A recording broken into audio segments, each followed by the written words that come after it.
আমি 2011 সালে রবের তাফসির করেছিলাম ইন্ডিয়াতে। সেখানে আলহামদুলিল্লাহ রবের তাফসির শুনে 6 জন হিন্দু ইসলাম কবুল করেছে, যার কারণে আমাকে ইন্ডিয়াতে 2 দিন কারাগারও রেখেছিল। প্রিয় ভাইরা, রব মানে কি? রবের প্রায় 21টি অর্থ আছে। কোরআন, হাদিস, বিভিন্ন এই আল আরব নামক অভিধান সহ সবগুলির ভিতরে রব মানে আইনদাতা, রব মানে জীবনদাতা, মরণদাতা, রব মানে আপনার সামঞ্জস্য দানকারী, রব মানে পথ দেখানেওয়ালা, রব মানে সার্বভৌমত্বের মালিক। চিল্লাই করে আল্লাহু আকবার। মরার পরে, কবরে রাখার পরে আল্লাহর ফেরেশতারা কিন্তু বলবে না মানিল্লাহ, কে তোমার আল্লাহ, এ কথা বলবে না, বলবে মান রাব্বুক। কি বলবে? মান রাব্বুক। তার মানে তোমার রবকে। এর দ্বারা কি বোঝানো হচ্ছে জানেন? দুনিয়ার জীবনটাতে কাটাই আইছো, ওই দুনিয়াতে নেতা মানছো কারে? তোমার শাসক মেনেছো কারে? তোমার দেশ পরিচালনার দায়িত্ব দিছো কারে? ক্ষমতা চালাইছে কে? কার আইন মেনে জীবন চালাইছো? আমি আল্লাহর না তোমার দুনিয়াবি নেতা? এবার মাইক কি হলো আবার? আমার ভাইয়েরা, সুতরাং রবের ব্যাখ্যা করতে গেলে আলাদা আলাদা একদিন সময় লাগবে। আমি আপনাদেরকে যেটা বোঝাতে চাই এক কথায়, রব কাকে বলে আমি রবের 2টা সংজ্ঞা দিব। একটা হলো কোরআন দিয়া, একটা হলো ইবনে কাসির, আল্লামা ইমামউদ্দিন ইবনে কাসির যে রবের সংজ্ঞা দিয়েছেন, এই 2টা দিয়া রব বুঝাবো। হযরতে মূসা আলাইহিস সালাম যখন তিনি ফিরাউনের সামনে গেলেন, আল্লাহ পাক বললেন ইযহাব ইলা ফিরআউনা ইন্নাহু তাগা। ফেরাউনের কাছে যাও মূসা, তাকে আমার দাওয়াত দাও। ফেরাউনকে আল্লাহ আমার একা একা ভয় লাগে, কি করতে হবে? যদি আমার বাইটের নবুয়ত দিতেন, একসাথে যাইয়া ওরা 2 জনে মিলে দাওয়াত দিতাম। এবার আল্লাহ কি বলছে দেখেন, তসনিয়ার সিগা ব্যবহার করে, ইযহাবা ইলা ফিরআউনা ইন্নাহু তাগা। যাও, দোনো ভাইয়ে মিল্লা এবারে ফেরাউনের কাছে দাও, আমার রবের দাওয়াত দাও।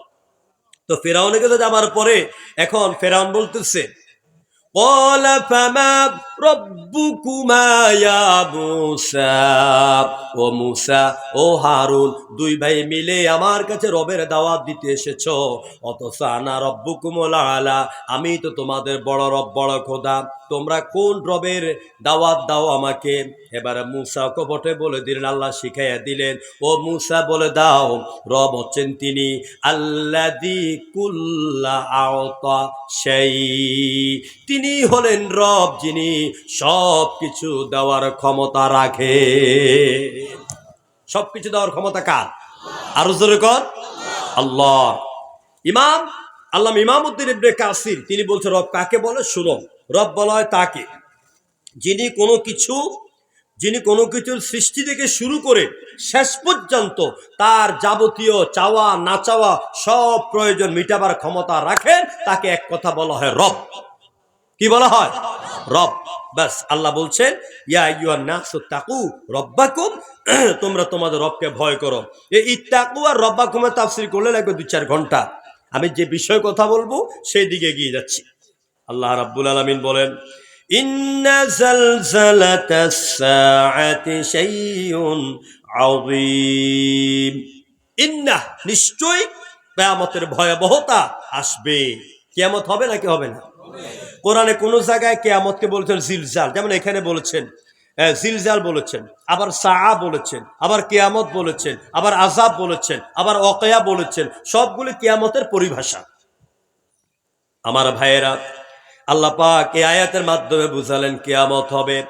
এই যে সুন্দর সাজানো গোছানো পৃথিবী, কত সুন্দর বনবনানি, কত সুন্দর গাছগাছালি, পাখির কিচিরমিচির, ভ্রমরের গুঞ্জরণ, কোকিলের কুহুকুহুর টান, এরপর 10 তলা বিল্ডিং, কত সুন্দর সুন্দর ইমারত আমরা তৈরি করেছি।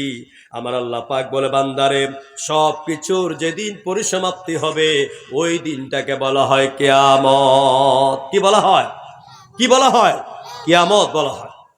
আমার ভাইয়েরা, আল্লাহ পাক বলেন কিয়ামত যখন শুরু হবে, কিয়ামতের দৃশ্যটা কেমন হবে শুনো।